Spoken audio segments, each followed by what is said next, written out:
இந்த காலினுடைய கடைசி சுண்டு விரல் இருக்கு இல்லையா, வெளிப்புற சுண்டு விரல் வெளிப்பக்கம் வந்து நாம் நுண்ணழுத்த கொடுக்கும் பொழுது இந்த புள்ளி வந்து B66 மிக அற்புதமான புள்ளி. 66வது புள்ளி சுகப்பிரசவத்திற்குரிய புள்ளி. ஒரே அற்புதமான புள்ளி. இது வந்து நிறைய பேர் தங்களுடைய வாழ்க்கையில் பயன்படுத்தி சுகப்பிரசவம் ஆகிருக்கிறாங்க. இது எப்போ வந்து இதுக்கு அழுத்தம் கொடுக்கணும் அப்படின்னு சொன்னால், ஒரு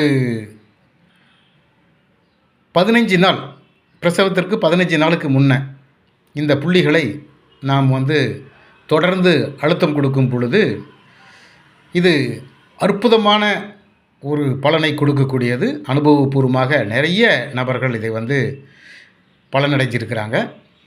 சுகப்பிரசவத்திற்குரிய புள்ளி B66 அற்புதமான புள்ளி.